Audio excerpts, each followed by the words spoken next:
kahta kirjainta ei ole peräkkäin koskaan niin kuin, laitettu riimuina peräkkäin. Vaikka ei ole R, niin ei sitä R laiteta tuplana sinne lähestulkoon ikinä. Koska ensinnäkin, kun sä kiveen nakutat, niin se on niinku ihan hirveä duuni ruveta sitten tehdä sitä samaa. Sä säästät aikaa. Ja, faktissit. jep, en mä ainakaan rupea.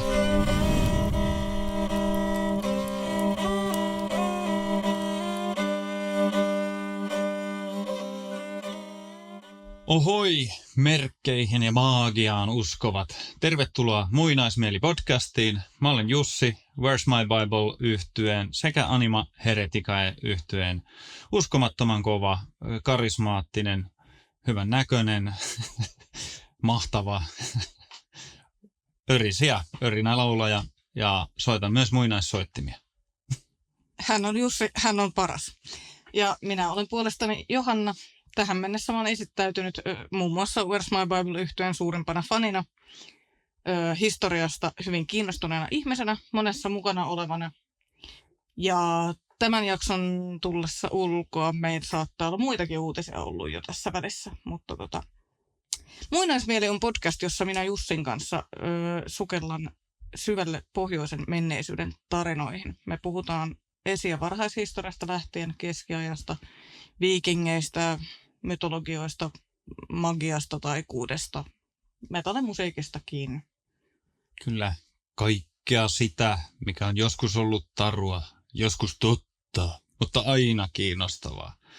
Ja tänään sukellamme riimujen maailmaan ja Baindruunien maailmaan ja niiden salattuihin merkkeihin ja merkityksiin taikojen kautta aikojen. Piste. Kyllä. Joo, eli riimut. Mitä ne ovat? Onko ne taikamerkkejä? Onko ne kirjoitusjärjestelmä vai molempia? Johanna kertoo tämän. Tällä kertaa. Joo, riimut onkin itse asiassa aika mielenkiintoinen aihe. Itseäni kiinnostaa laajasti kuulla, mitä ajattelit tästä.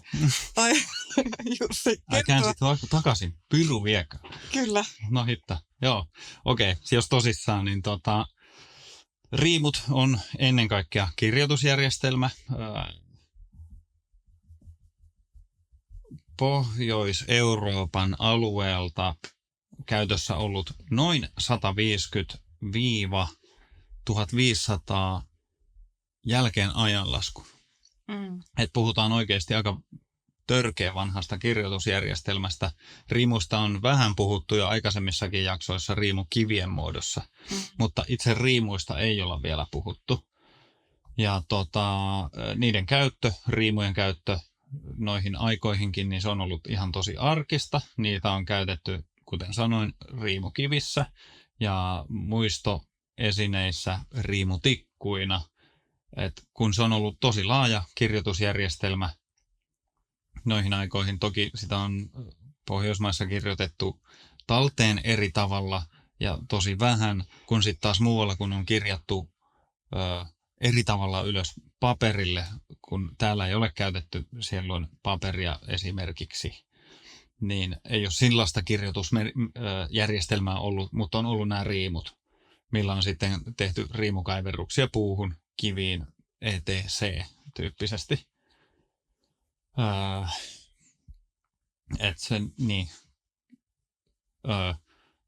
Kirjoitusjärjestelmä, mutta sitten on myös suojausmerkkejä ollut olemassa.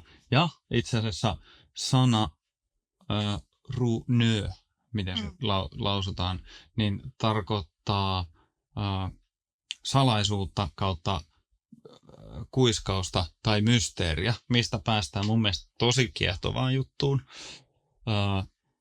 Että miten riimu kirjoitetaan, se kirjoitetaan rune ja sitten se on niinku rune, josta päästään sitten taas, kun on puhuttu, että Suomessa on tosi vähän lainattu lainasanoja skandinaavisesta kielestä, koska olemme eri kieliperimää, kielisukua, niin itse sana runo on tarkoittaa vähän jo tätä samaa aikaisemmin sanomaani tällaista mysteeriä, taikaa niin sanotusti melkein jopa loitsua, niin se on ihan tosi siisti, koska jos sä mietit kalevalaista vanhaa runolaulantaa, niin sehän on ollut loihdintaa ja sanoilla sä taiot niin kuin asioita ja mitä sä teetkään ikinä siinä.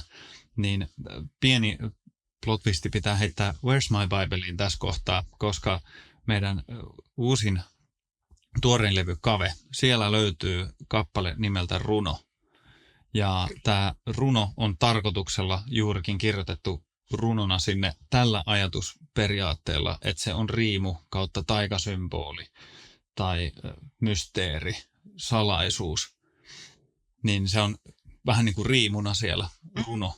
Ja tämä on instrumentaali biisi, kun sä kuuntelet sen vaan levyltä suoraan. Mutta tähän kyseiseen biisiin on kirjoitettu runo. Ja se runo on katsottu se mitta, että se menee sinne runolausuttuna tähän runon päälle. Ja te kaikki, jotka omistatte fyysisen version tästä albumista, niin sieltä löytyy se runo. Tällainen niin kuin nopea vinkki. 5 kaikille tälle, että nyt tiedätte sen, jotka ette vielä tiennytkään. Niin. Käytte kuuntelemassa sen nekin, jotka ei vielä käynyt. Ja siis vastaushan tähän ensimmäiseen kysymykseen oli se, että riimut ovat kaikkia edellä mainittuja. Joo, kyllä siis, innostun liikaa, niin höpisen ohi suuni. Ei se oikeastaan mennyt ohi, vaan sähän vaan vastasit siihen kysymykseen. Niin, ja sitten tavallaan niin kuin riimujen alkuperähän on periaatteessa niin kuin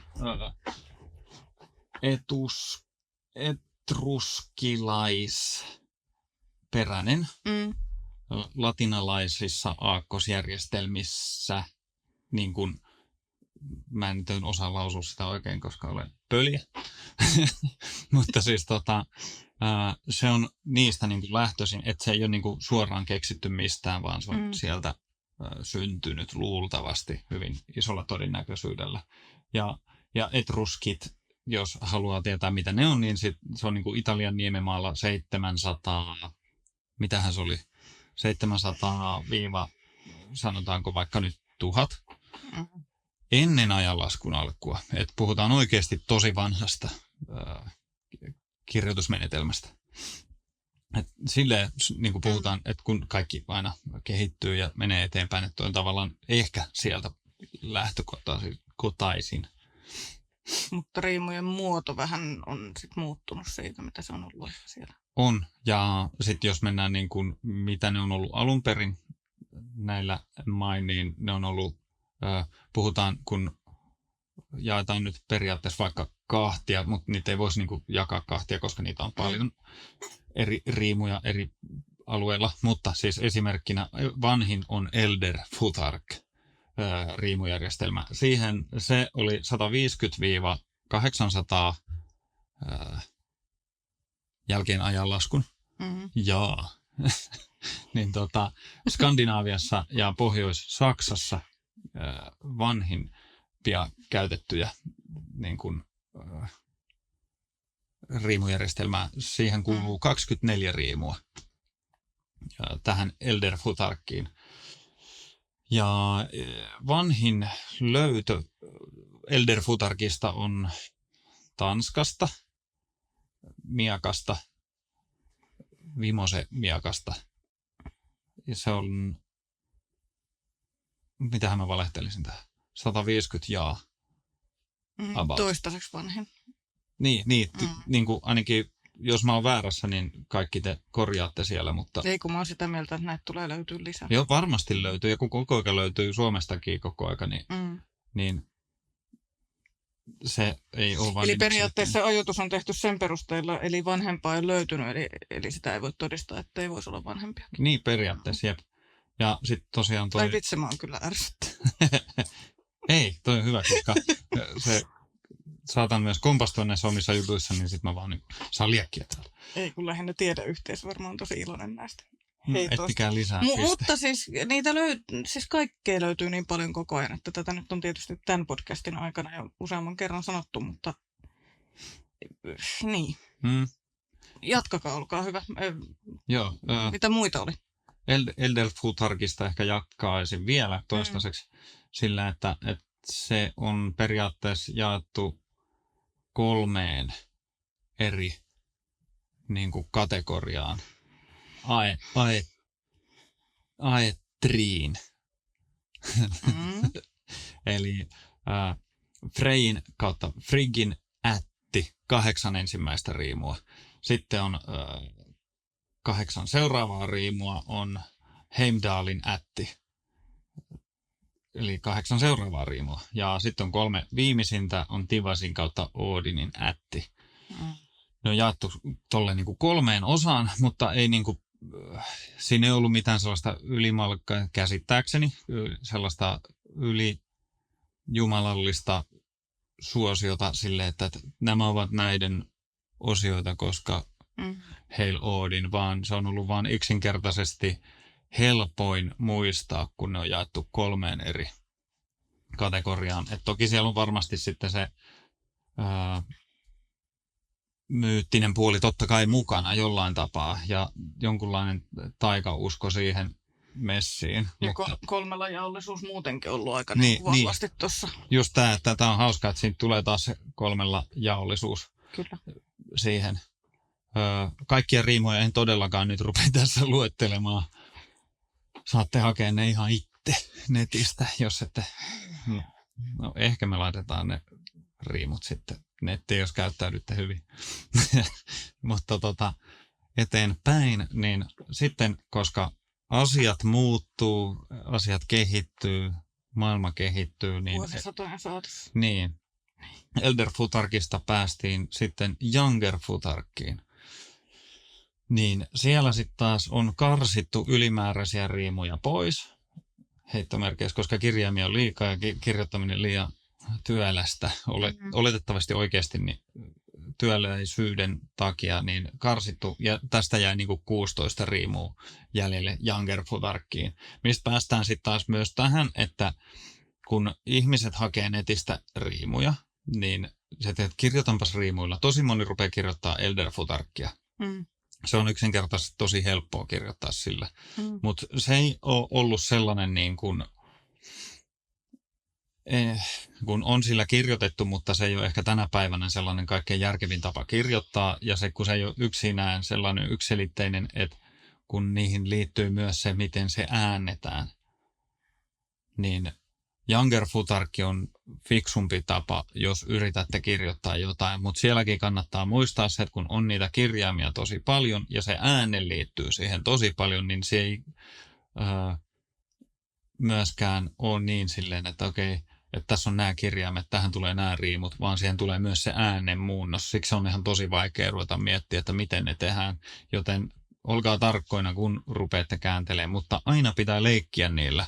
Et se ei satuta ketään, mutta se, että jos joku rupeaa sormella osoittamaan ja syyllistämään siitä, että nyt sä teit väärin, niin kannattaa myös sit muistaa se, että no mä käytin näitä riimuja tässä ja näin. Niin onko sinulla mitään esimerkkiä tuohon äskeiseen?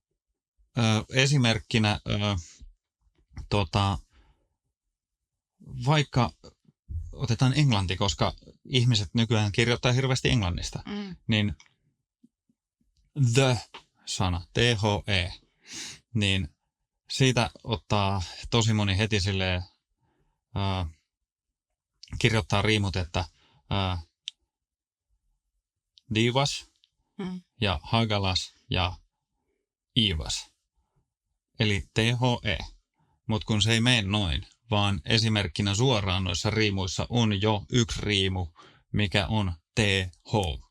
Niin siitä päästään, niin kuin, että siitä tulee aivan eri riimu, eli se on 2 riimua. Ja sitten toinen on, että kun on kirjoitettu riimuja ihan ajan säästämiseksi ja helpottamiseksi, niin jos on esimerkiksi kuten oma nimeni Jussi, niin 2 ässää tai 2 kirjainta ei ole peräkkäin koskaan niin kuin laitettu riimuina peräkkäin, vaikka ei ole R, niin ei sitä R laiteta tuplana sinne lähestulkoon ikinä, koska ensinnäkin kun sä kiveen nakutat, niin se on niinku ihan hirveä duuni ruveta sitten tehdä sitä samaa, sä säästät aikaa. Ja, Faktissit. jep, en mä ainakaan rupea. Joo. Mutta sitten tästä päästään taas tähän Younger Futharkiin, että minkä takia se on luultavasti syntynyt, on se, että on helpotettu asioita, kieli on muuttunut, äänteet muuttuu, äänteet yhdistyy, niin siitä on päästy siihen, että Younger Futharkista on vaan poistettu yksinkertaisesti, niin kuin, koska äänteiden katkeilua tulee ja kaikkea näitä, niin poistetaan niin kuin, sieltä riimuja, mutta siitä päästään sitten taas siihen lukemisen vaikeuteen, kun niitä samoja riimuja tulee samankaltaisissa kirjaimissa, niin sitten on tosi vaikea lukea sitten, tai vaikeampi, ja sitten kun löytyy joku tosi vanha riimukivi, missä on tällainen järkyttävä litania riimuja, niin sitten, että mitä tässä lukee, niin siinä on oikeasti aika hullu työmaa, ja että mitä riimustoa se on, minkä aikakauden, ja sitten kun sit pääsee siihen, että ajan saatossa tämä Younger Futharkkikin on jakautunut ainakin kahtia. Short Twig ja Long Branch riimuihin, jotka Long Branch riimut on niinku ollut käytössä, että nämä on niinku tavallaan paikallisia tapoja kirjoittaa. Long Branch on ollut enemmän käytössä Tanska, Norja alueella, kun sitten taas Short Twig riimut on ollut Ruotsi, Norja. Ja itse mielen ehkä, jos pitää ja haluaa ruveta kirjoittamaan, niin Short Twigia, se ehkä sopii tähän aikaan niin kuin kirjoittamiseen. Se on ehkä sellainen niin kuin eniten mielletty kirjoitusmuotoon. Ja plus, että ne on ihan tosi hienon näköisiä. Ja sitten taas tavallaan piti sanoa Elderistä, että tavallaan ehkä siitä se ero Short Twigien ja Younger Futharkin kanssa on se, että Younger Futhark on enemmän kirjoitukseen, ja sitten jos hakee maagisia symboleita, niin se on ehkä enemmän se Elder sitten sieltä. Ja jos sä kirjoitat sun oman nimen, mihin sä tuossa viittasit, jos sä kirjoitat ne riimulla, niin millä sä sitten kirjoitat ne? Siis Youngerilla, mutta sitten jos niin kun, ja riippuu vähän, koska sitten taas esimerkkinä nykyään mä kirjoitan mun nimmarin. Periaatteessa niin kuin Younger Futharkilla, mutta kun se on bind rune, niin se vähän muuttaa sitä kokonaisuutta, että sitten se on niin kuin vähän eri näköinen sit siitä, että sitten taas päästään ihan eri juttuun. Koska sitten taas noissakin on niin kuin sit, kun käyttää Elderiä ja niin kuin taikariimuja, vaikkei niitä voi nyt siis tolleen suoranaisesti siirtää siihen, koska niitä ei ole siis silleen ollut mitään niin kuin taikaa niissä varsinaisesti, vaan että ne vahvistaa, uskottu, että ne vahvistaa taikaa, kuten esimerkiksi, että on siellä sitä loitsumeininkiä näin, koska esim. Uudin hirtti itsensä, kuten tässä jo aikaisemmissa jaksoissa käytiin läpi, 9 päiväksi, 9 yöksi, Yggdrasiliin, että se saa riimun salat ja voimat itselleen. Niin siitä päästään jo. Ja sitten oli Egilin saakassa parannusriimua käytettyä näin. Et se niinku, ei itsessään mun mielestä ne riimut, vaan että enemmänkin se niin kuin niiden käyttö loitsujen ja sanojen yhteydessä vaan vahvistaa niitä, kuten niin kuin, loitsut ylipäätään. Mutta sen takia mä halusin kysyä, koska mä tiesin, että sä kirjoit sun nimmarin niillä. Koska silloin ei tarvitse miettiä, että kenenköhän tämä mahto olla. Juu, se on kans yksi, että siitä tulee vähän sellainen omintakeinen. Ja kaikki katsoo, että taas toi nörtti hilluu tuolla. Eikö se ole ihan siistin näköinen sillä levyllä? On. Ja itse asiassa, mitä kävi äsken mielessä tuossa noista taikahommista ja näin, niin sitten tavallaan loitsusta, loihtimisesta, niin nykypäivään tai ennen vanhaakin, niin loihtimistahan on niin kuin nykypäivänäkin oikeasti olemassa teoriassa.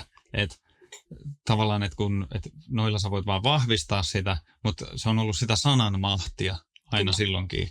Et, esimerkkinä se, että sulla on sananmahti tänäkin päivänä. Ihan jo sillä, että sun ei tarvitse kun sanoa jotain tarpeeksi ärsyttävää jollekin, ja sä teet sen tarkoituksella, niin sä saat sen toisen reagoimaan siihen tosi vahvasti. Että sä sanot tarpeeksi raivostuttavaa jotain, niin naapurin Kari Annelille, niin sehän Kari Anneli on ihan sieraimet höyrystä täynnä ja tärisee siinä raivossa, kun pieni berserki alku. Niin, mutta siinäkin on jännä, että kaikille ihmisille, kaikki ei niinku raivostu samoista asioista, vaan pitää löytää just ne niin trekkerit. oikeat loitsusanat. Joo. Ja tuli itselle mieleen viikonlopulta yksi tilanne, missä mun ihon alle päästiin, niin ärsytti. Sun olisi pitää nyt samaa, tai tietäjän sanoen nostaa luontosi, niin se ei osu. Kyllä. Olisi pitänyt ehkä osata varoa tällaista, mutta ehkä sitten jatkossa osaa. Ehkä. Mutta joo, noista niinku just tuohon nimmariin liittyen, niin sit Bindrune yhdistelmäriimu. Mä ehkä itse mieltäisin sen niinku periaatteessa tänä päivänä enemmän niinku nykypäiväiseksi keksinnöksi kuin vanhaksi. Mutta sitten tässä on taas tämä vanha kunnon mutta tai että well it's complicated setti.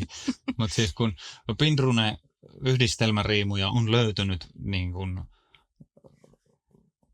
aikaisemminkin niin kuin Elder Futharkiin liittyen. Elder Futharkin ajalta 200-700, milloin sitä on niin kuin käytetty. Mutta siis se on ollut enemmänkin käytännöllinen. Että se, nykypäivänä siinä on ehkä enemmän sellainen taika niin kuin, mielle niihin. Se on ollut enemmänkin käytännöllinen, että ollaan saatu jonkun nimimerkit siihen pieneen tilaan, isoon niin kuin nopeasti. Ja se on vähän kuin maalauksessakin nimmari siellä. Niin siihen ehkä mielletty. Mutta niitä tosiaan on löytynyt muutamia. Se oli muistaakseni just se Miakkase, mistä mä puhuin alussakin, Vimose, oliko se niin kuin keihäänkärki? En nyt muista. Mä en muista, kun mä mietin sitä, mikä on Tukholmassa, se vanhin, mikä tiedetään siinä Tukholman vanhassa kaupungissa. Nyt joutuu ehkä kaivaa vähän aikaa. Mä en ole ihan varma, mistä kivestä. Mutta Kylverin riimukivi ja sitten on meinasit se röökinkiveä? Rökki. Se on se yksi vanhimpia.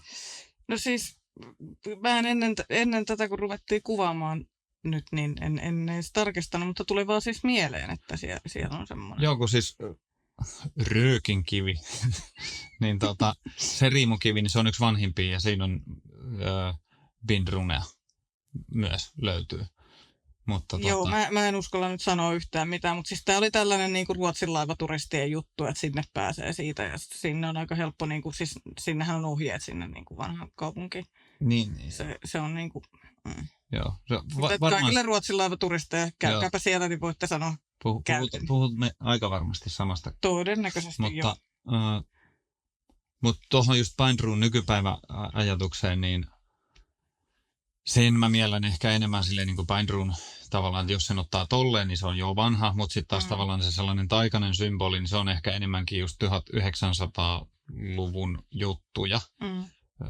Tulee tarotkorttien tyyppisestä ajatusmallista, että riimujahan ruvettiin käyttää enemmän tuollaisesta, että niissä itsessään olisi enemmän taikaa, niin tarotkorttien kautta sitten kun ne on levinnyt niin kuin isosti käyttöön. Niin. Että itsessään riimuissa ei ole. Mutta sitten taas tavallaan mun mielestä on hyvä, kun löytyy myös vähän niin kuin tarotkortteja tai riimuja, että kysy riimuilta, koska jokainen riimu tarkoittaa aina jotain. Tähän olin tulossa, että miten niitä käyttäisi. Niin, kun sitten taas, että niihin on muistaakseni aika lailla sama malli kuin tarotkorteissa, niin sitten sä voit justiinsa, että nostan päivän riimut, mikä on päivän kysymys itsellesi, niin sä nostat 3 riimua sieltä ja sitten sä katsot niiden merkitykset ja näin. Että ne on niin kuin ollut sellaisia, miten se niin kuin mielletään tuohon ajatusmalliin. Ja ei se mun mielestä ole väärä, koska kuten jo aikaisemmin käytiin, niin kaikki kehittyy, riimut kehittyy, mutta se, että jos niissä, niin, se on ihan ajatusmallista ja kun kaikki kehittyy, niin ei se ole väärä. Ja Bindrun on mun mielestä ne on aivan törkeän hienoja ylipäätään, jos palaa niihin, niin ne on upeita jo itsessään, kun ne tekee. Ja itse asiassa piti sanoa se, että kun netistä löytyy ihan hillitön määrä jo valmiita Bindrun juttuja, niin ei tarvitse kovin kauaa noit muutamaakaan ryhmää seurata, kun siellä sanotaan, että kun pyydetään Bindrun johonkin tai otetaan se Bindrun, että tämä tarkoittaa rakkautta tai jotain, tuo on hyvää onnea, niin niistä varoittaa tosi moni, että älkää ikinä ottako netistä suoraan näitä, koska se, joka on sen tehnyt, on voinut tehdä sen Bindrunin ihan vaan niin kuin, että hei, otetaan tähän nämä huonot elementit ja pelkkää epäonnea tyyppisesti. Ja sitten toinen ottaa sen itselleen ja luulee, että se on hyvää. Ja Selitä tarkemmin. Siis tarkoitatko sä nyt, että joku myy niitä? Siis kun Googleen esimerkiksi joku laittaa, että hei, että on tehnyt yhdistelmäriimun. Joo. Niin sitten, että tämä tarkoittaa hyvää onnea tai että tämä tarkoittaa rakkautta, koska mä muistan nähneen, niin niissä voi olla myös se, että se ei välttämättä ole sitä. Niin. Ja sitten kun taas... Mitä, eikö internetissä ole kaikki? Kaikki on totta, mitä on siellä. On totta. Tilaamme nyt Temusta. Jep. Mutta siis Sori. Siis sitä, että sit kun monesti on myös se, että päästään myös siihen, että miten se pitäisi olla tehty, se Bindrun, että kannattaa mieluummin tehdä se itse, koska sit sä otat selvää, että nämä on sulle itsellesi tarkoitettu ja sun käyttökohdetta varten, niin sit se on varma. Koska sitten ne niin Bindrunit yhdistetään hyvin usein islantilaisiin taikasymboleihin. Ja ne vasta onkin sellaisia, että älä lähde sörkkimään sitä, mitä et tiedä tyyppistä. Et älä luota liikaa siihen, että kaveri sanoi näin. Niin silloin se on oltava just näin. Mutta joo, Sortwigia tosiaan, kun sitä käytettiin enemmän Ruotsin suunnalla, ja sitten taas ehkä siihen ehkä silleen, että Islanti on säilyttänyt yllättäen ehkä niin kuin sen riimuperinteen kaikkein pisimpään, muun muassa riimukalentereihin liittyen. Että niillä on ollut paljon niitä. Mutta sitten taas, että Skandinaavian ulkopuolella niitä ei ehkä siis niin hirveästi ole, ainakaan siltä ajalta, paitsi sitten taas niin kuin, kun löytyy anglosaksinen futorkki, siinä on sitten taas paljon enemmän kuin Elderissä merkkejä ja friisialaiset sitten taas niin kuin vielä erikseen. Onko sinulla joku selitys, että miksi siellä on enemmän merkkejä? Ei nyt suoranaisesti. Mä oon itse asiassa hyvin vähän anglosaksiseen riimustoon ottanut selvää. Hyi häpeä minua. Mä en ole yhtään. Niin.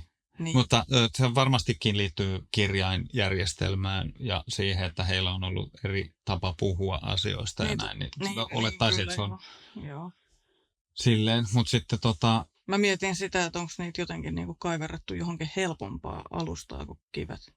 Vai onko nekin ollut kivistä? Siis hyvin vähän tiedetään, että onko riimu, mä en ainakaan muista, että onko siis ainakaan mitään niin sanottuja englantilaisten oma tekemiä riimukiviä, että niitä ei taida olla, että se on enemmän sit kirjoitettu niin kuin ylös muulla tapaa. No sekin selittäisi, miksi se olisi niin kuin laajempi. Niin, kyllä. Mutta tämä oli siis ihan vaan pohdinta. Täysin maalikon pohdinta, ei minkäännäköistä perää, niin kuin sanoin, en edes oikein tiedä mitään. Mutta mitäs riimut niin kuin nykypäivänä tai esimerkiksi vaikka sun omas? Ota, mä muistin. Tuli vaan tuohon, muistat toi kysymys. Joo. Mikä on siisti fakta? Niin kuin teoriassa, että kun miettii riimuja, niin Suomessakin on ollut riimut käytössä niin kuin oikeasti. Muun muassa riimukalentereissa. Muun muassa yhdellä mun kaverilla jopa on siis sellainen, se nyt ei ole mikään, muistaakseni, tietääkseni ei ole mikään sellainen muinaisjäänne, mutta se on replika.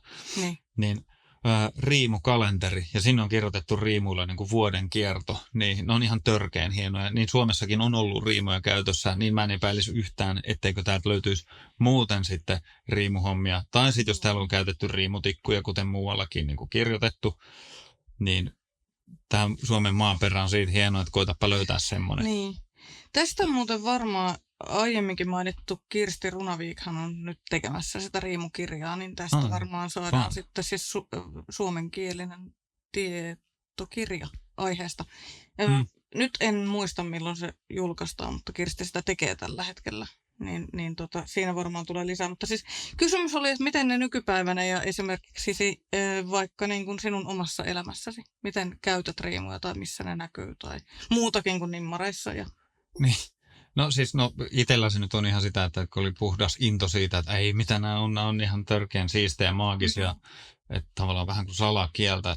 Ja onhan ne hienoja ja siisti oppia, että sitten tavallaan niin kuin lähti vaan kirjoittelemaan ja ottamaan selvää, mikä oli itse asiassa hassu, kun rupesi silleen katsoa niitä riimuja, että eihän mä niinku ikinä tule oppimaan näitä. Mä en ole koskaan missään kohtaa niinku yrittänyt päntätä niitä, vaan että kirjoittanut niitä ja sitten katsonut jotain tekstejä näin, niin on hauskaa, että nykyään kun tulee joku riimuteksti, niin ei tarvitse kauaa katsoa, kun se vaan niinku kääntyy kirjaimiksi pään sisälle, mikä on hauska tolleen huomata. Mutta nykyään niitä... Niin nykyään niitä ehkä eniten tulee niinku, tatuointeina vastaan ihmisillä jossain.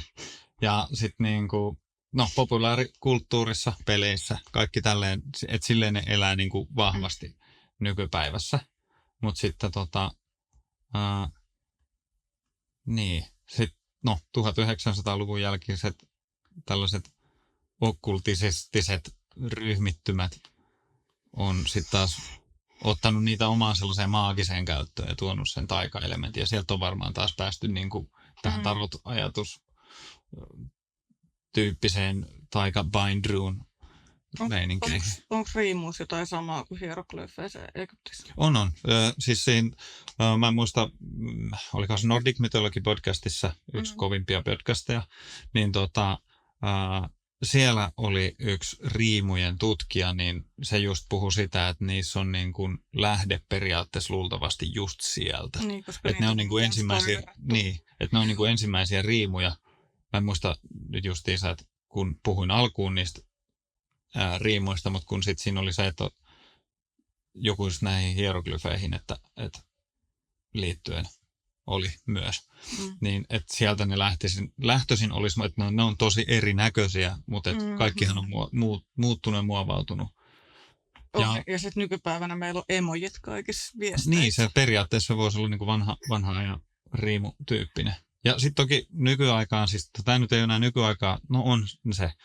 Natsi-Saksa yritti varastaa ihan hillittömän määrän riimuja ja kaikkea. Aivan, joo. Ne on käyttänyt tosi paljon niitä ja nykypäivänä uusnatsit yrittää, niin vähän silleen suomeksi sanottuna pistää kyrpimään, kun tollainen ryhmittymä yrittää jotain, mikä ei todellakaan edusta tollaista arvomaailmaa, niin ne ei ole liitännäisiä siihen, niin kiva, että joku paskaryhmä yrittää sottaa ne sillä, niin sitten nykyään on hyvä tuoda sit tosi paljon esiin, että riimut, yhdistelmäriimut, nämä ei liity millään tapaa minkäännäköisiin rotusyrjintöihin. Tai että saatana vie meidän symboleja. Niin. Keksikää oma logonne, helvetti. Ehkä se on niin, että niillä ei ole mitään oikeasti omaa keksittyä, niin pitää varastaa muilta. Sellainen räntti tähän väliin. No joo, mutta onhan se raivostuttavaa, jos joku tollain niin kuin luettaisiin nykypäivänä ihan väärillä niin kuin laseilla tavallaan. Jotain siis lähinnä se, että se niin kuin esimerkkinä voin heijastaa sen itseäni, minulla on riimutatuointeja ja sun muita. Ja jos joku luulee sitä kautta, että mä olisin natsi, niin siinä kohtaa menee kuppinurin, että joku on tahrinut sen vaan sellaisella omalla köpsällä toiminnallaan. Ja sitten toinen juttu, että se on aivan täysin järjetön ajatus, että riimut liittyisi jollain tapaa niin kuin, sellaiseen, että valkoinen rotu on parempi kuin joku muu. Siinä on vaan mitään järkeä, että se menisi niin kuin millään tapaa. Et sinänsä niin kuin, se on nykypäivän väärin ymmärrys, jos joku niin luulee vielä tänä päivänä, mutta sitä varten otan ehkä vielä enemmänkin riimutatuointeja ja sitten jos joku tulee siitä väittää niin sitten pääsen oikeasti niin kuin valistamaan asiasta, että se ei muuten oikeasti mene näin.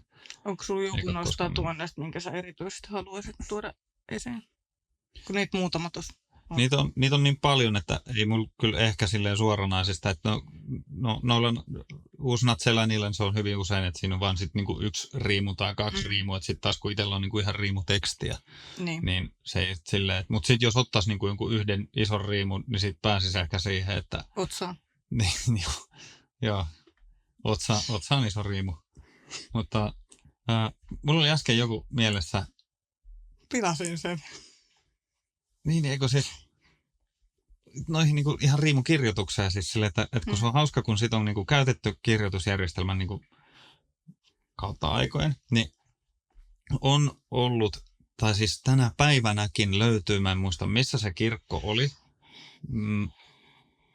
mutta silloin joskus 1000-luvun 800-1000-luvun liepeillä, niin Halfdan viikinki on kirjoittanut, olikohan se jossain Istanbulin huudeilla se kirkko? Niinkin etelässä. Niinkin etelässä, mutta sieltä löytyy niinku teksti, missä teoriassa lukee, niinku, että Halfdan was here -tyyppisesti. Eli vähän niin kuin nykyäänkin ihmiset kirjoittaa seinille, tai nuoret, että I was here -tyyppisesti, niin se on tehnyt se jo sitä ennen. Se niin kuin periaatteessa tolleen, ei se nyt, siis se ei ollut suoraan noin kirjoitettu. Että se oli muistaakseni, että Halfdan kirjoitti nämä riimut. Joo. Tyyppisesti. Kyllä. Ja näin. Mutta sitten on toinen kanssa hauska, että on niinku arkeologit on löytänyt myös sellaisen riimukirjoituksen, missä lukee teoriassa kirjaimellisesti paskaa.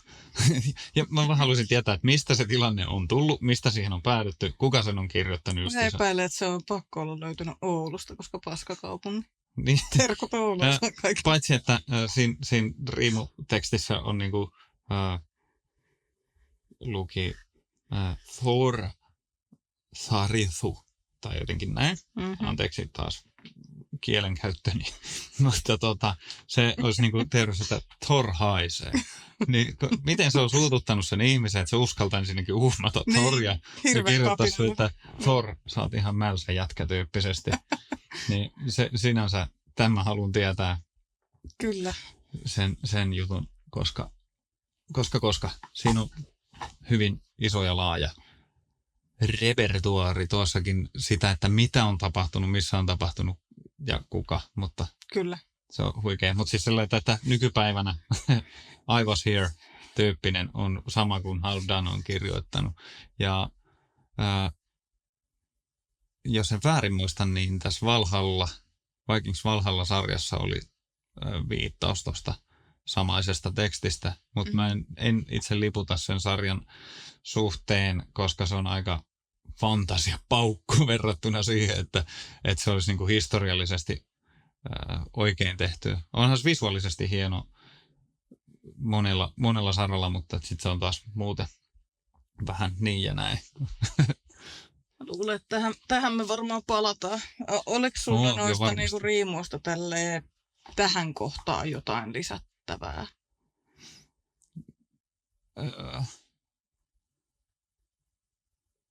Ei, siis ehkä, että mä melkein sitten taas, kun sitten taas tää lähtee taas vielä pidemmälle ja pidemmälle, että jos mä rupean nyt vielä kaivaa vähän lisää nörttisuonta tuolta esiin, niin sit se on se 8 tuntia live-lähetys tyyppinen. No ei.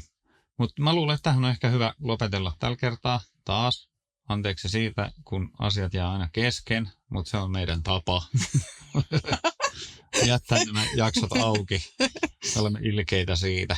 Ja se voi olla joku uuden vuoden spesiaali sitten, kun ei lopetetakaan. Jep. Ja koska sanonta, niin viime jaksossa että kel onni on, se onnen kätkeköön. Niin onko sulla ajatusta, mikä se olisi? No mä vähän ehkä tulkitsisin sen kuitenkin siihen, että jos hyvin käy, niin siitä ei pidä liian ylpeä olla tavallaan. Niin, vähän ehkä sama. Siis silleen, että tavallaan, että kun sulla on hyvää onnea, niin mun mielipide tuosta ajatus, kun toi on siisti sanonta siitä, että kun se on tosi sellainen tulkinnanvarainen, niin sitten silleen, että mun näkemys, että se justiinsa, että kun sulla on onnea, niin älä leveile sillä. Nimenomaan just tämä, että älä ainakaan pidä itseäsi niinku parempana kuin niin, että sitten niinku, älä ylpeile sillä, vaan että niinku, tavallaan, ja just siitä päästään ehkä siihen, mistä silloin jo vähän niinku povattiin sit koko jaksoa, että se onni voi lähteä pois, jos sä rupeat sillä liikaa, niinku, kun se ei ole itsestään selvää, Kyllä. se onni, niin sillä se ehkä sitten nähdään tolleen. Näin. Ja nyt yksi tähän jaksoon, tai niin kuin seuraava sanonta on yksi mun lemppareita, niin mä otan sen nyt. Mä ajattelin, että nyt mä herkuttelen tällä. Ja se on tietyissä tilanteissa aina sanottu sanonta, mutta yleensä sillä niin kuin torutaan. Ehkä. Vai torutaanko? Mutta sanonta, turvat tukkoon tai tulee tuperrapinat. Eli tämä tulee tuperrapinat. Mitä silloin meinattu, koska turvat tukkoon ei välttämättä ollut. Että, se on ollut, että nyt häivy hiiteen siitä tai tulee tuperrapinat jne. Mutta mun mielestä on parhaamman kuulunut. Turvat tukkoon tai tulee tuperrapinat. Kertokaa meille, mitä se tarkoittaa. Tai oma mielipide, mistä se on lähtöisin, miksi? JNE. Mutta me jäämme kuuntelemaan ja katselemaan teidän hienoja veikkauksia niistä. Tämä on Muinaismieli podcast ja äärimmäisen suuri kiitos teille taas jälleen kerran. On ollut huikea saada kaikkien teidän kommentteja ja mielipiteitä ja miten paljon hyvää palautetta. Ja sitä palautetta ei tule koskaan liikaa. Kommentoikaa Spotifyssa, YouTubessa, somessa, ottakaa kaikki kanavat haltuun ja käykää antamassa spottarissa tähteä, koska sitten tällainen köyhä muusikon retku, niin se tulee onnelliseksi, kun sen podcasti pääsee näkyville. Ja se auttaa oikeasti ihan hulluna. Kyllä. Ja nyt me ollaan ensimmäisen tuotantokauden viimeistä jaksoa vaille, eli seuraava on siis viimeinen. Kyllä. Ja se on yksi mun suosikeista. Mutta ehdottakaa meille. Me ollaan saatu tosi paljon hyviä ideoita, että mistä kannattaisi puhua tai mistä te haluaisitte kuulla, että juteltaisiin niin kakkos- ja kolmoskaudelle. Mehän tullaan siis jatkamaan tätä, jos se jollain tavalla oli epäselvää, mutta siis tämähän tulee jatkumaan. Me ollaan tähän mennessä jo kakkoskauttakin taidettu puoliväri ehkä niin kuin kuvata tässä niin kuin ykköskauden. Vai ollaanko? Ehkä ei. No mut kuitenkin. Antakaa ideoita. Olkaa yhteydessä. On ihan mahtavaa, että meillä on löytynyt tällainen oma yleisö, koska sitä me toivottiin, kun tätä lähdettiin Jussin kanssa tekemään. Kyllä, aivan mahtavaa palautetta ja ensi jaksoon. Morjesta.